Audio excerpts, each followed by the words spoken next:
Hello வணக்கம். இது Jeevan media YouTube channel Chennai secret செக்மெண்ட்ல நான் உங்களை சந்திப்பது அருண்குமார். இப்போ நாம எங்க வந்திருக்கோன்னா திருவள்ளுவர் அவருக்காகவே உருவாக்கப்பட்ட ஒரு நினைவகத்துக்கு வந்து, அதாவது வள்ளுவர் கோட்டம். இது திருவள்ளுவருக்காக உருவாக்கப்பட்ட ஒரு நினைவகம். இதை முன்னாள் முதல்வர் ஐயா டாக்டர் கலைஞர் ஐயா அவர்கள் 1973 இதை கட்ட ஆரம்பித்து கிட்டத்தட்ட 3 வருடம் 76 இதை கட்டி முடிக்கப்படாது. இதனுடைய சிறப்புகள், இதனுடைய வரலாறுகள் நிறைய இருக்குது. வாங்க நம்ம அதை பார்ப்போம். நீங்களும் என்னோட கூட பயணிக்கிற வாங்க.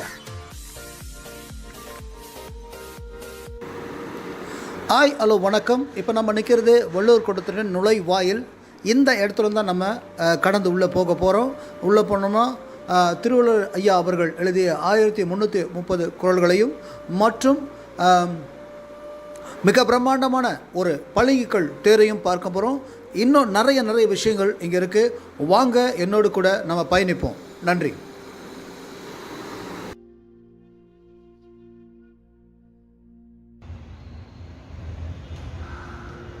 ஹலோ வணக்கம். இப்போ நான் நிற்கிறது திருக்குறள் திருமணி மாடம். அதாவது திருவள்ளுவர் ஐயாவுடைய 1330 திருக்குறளும் இங்கே இந்த மாடத்தில் செதுக்கப்பட்டு இருக்கிறது. வாங்க அதனுடைய முழு பார்வையை நம்ம பார்ப்போம். வாங்க. கிட்டத்தட்ட 1330 திருக்குறளும் இந்த மாடம் ஃபுல்லாக செதுக்கப்பட்டிருக்குது. நீங்கள் உங்கள் பிள்ளையோட நீங்கள் வாங்க, பிள்ளைகளோட வந்து இதை கண்டுக்கடிங்க. அது மாத்திரம் இல்லை, சமீபத்தில் சேலத்தில் பார்த்தீங்கன்னா ஒரு பெட்ரோல் பங்கில் குறைந்தபட்சம் 10 திருக்குறள் ஒரு பிள்ளைங்க அவங்கக்கிட்ட இந்த திருவள்ளுவருடைய அபிமானங்கள் அந்த பெட்ரோல் பங்க் ஓனர்கிட்ட அவங்க ஒப்பிச்சாங்கன்னா 1 லிட்டர் பெட்ரோலும் 50 திருக்குறளை மனப்பாடம் செய்து ஒப்பிச்சாங்கன்னா 5 லிட்டர் பெட்ரோல்னு சொல்லி அவர் அறிவித்தார். நிறைய பிள்ளைங்க அவங்க பெட்ரோல் அவங்களுடைய திருக்குறளை அந்த மனப்பாடம் பண்ணி அவங்க கூட்டு போனாங்க, அந்த பரிசை வாங்கினாங்க. என்ன அப்படின்னா, பெட்ரோல் கொடுக்குறது அவருடைய நோக்கம் இல்லை, இலவச கொடுக்க நோக்கம் இல்லை, திருவள்ளுவருடைய அந்த குறளை மனப்பாடம் செய்து அதன்படி நடக்கணும்னு சொல்லி அந்த பெட்ரோல் பங்க் ஓனர் நினச்சாரு. அதை மாதிரி அவர் மாத்திரம் இல்லை, நீங்களும் உங்கள் பிள்ளைகளுக்கு குறைந்தபட்சம் ஒரு 10லேருந்து 50 திருக்குறளாவது மனப்பாடம் பண்ண அவங்களுக்கு சொல்லிக் கொடுங்க.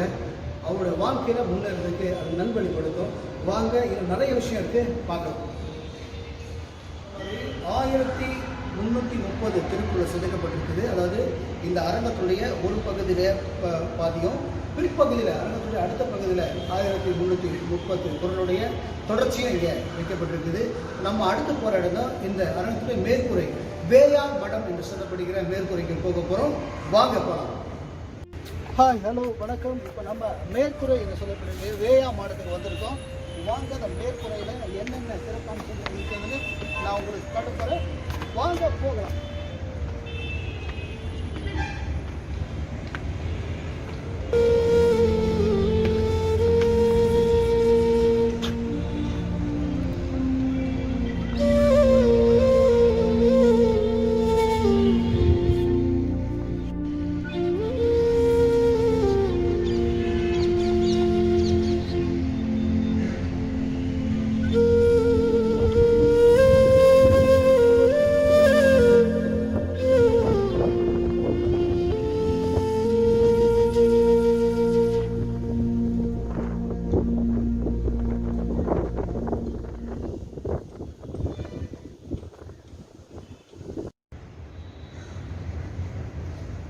தமிழகத்தின் முன்னாள் முதல்வர் பெருமதிக்குரிய ஐயா மு கருணாநிதி அவர்களால் திருவாரூர் மாவட்டத்தின் சாயில் அமைக்கப்பட்டது தான் இந்த தேர். இந்த தேர் கிட்டத்தட்ட அநேகருடைய கண்களுக்கு இது விருந்தாகவும் வரலாற்று சாட்சியாகவும் இருக்கிறது. ஐயா அவர்கள் பிறந்த திருவாரூருடைய அந்த வரலாறை அறிவிக்கும் விதமாக இந்த தேரை அவர் வடிவமைத்திருக்கிறார். அது மாத்திரமல்ல, நமக்கு 1330 திருக்குறளை தந்து நம்மை நல்வழிப்படுத்தக்கூடிய அந்த வார்த்தையின் மூலத்தையும் அவர் இங்கே உணர்த்தும்படிக்கு ஐயா அவர்கள் இதை நிர்மாணித்திருக்கிறார்கள். இன்னும் தேருடைய அடிப்பகுதி, அதை நாம் பார்ப்போம். வாங்க.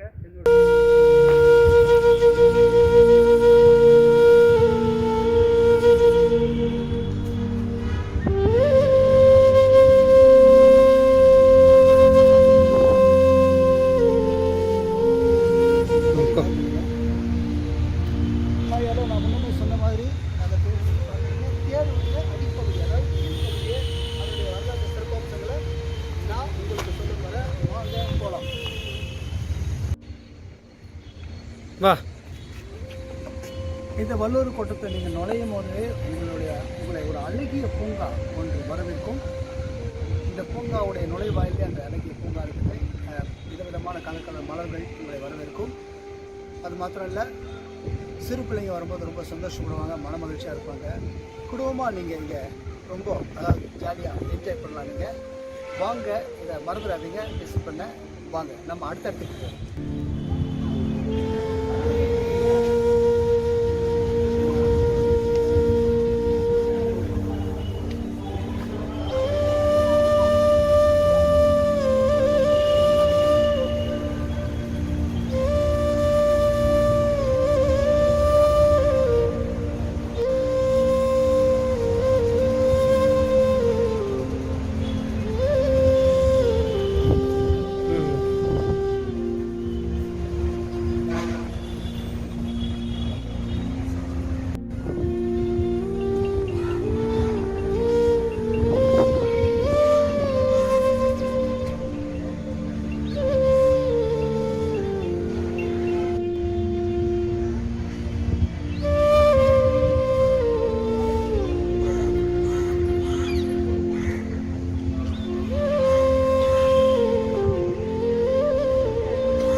ஜூட்டு.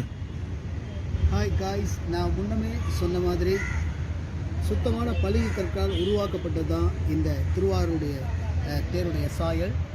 இந்த தேருக்கு பார்த்திங்கன்னா மொத்தம் 8 சக்கரங்கள் உண்டு. முன்னதாக 4 பெரிய சக்கரங்களும் அதாவது நடுவில் 4 சிறு சக்கரங்களும் உண்டு. இந்த தேருடைய சிறப்பம்சங்கள் பார்த்திங்கன்னா இன்னும் நிறைய சொல்லலாம். இதனுடைய வேலைப்பாடுகள், சிற்ப கலைகள் எல்லாம் பார்க்கணும்னா முன்னமே சொன்ன மாதிரி இதனுடைய கருவறையில் திருவள்ளுவர் ஐயாவை போற்றும் விதமாக அவருடைய சிலை வைக்கப்பட்டிருக்கிறது. நீங்கள் வாங்க, குடும்பத்தோடு இந்த வல்லூர் கோட்டத்தை கண்டு கழிங்க.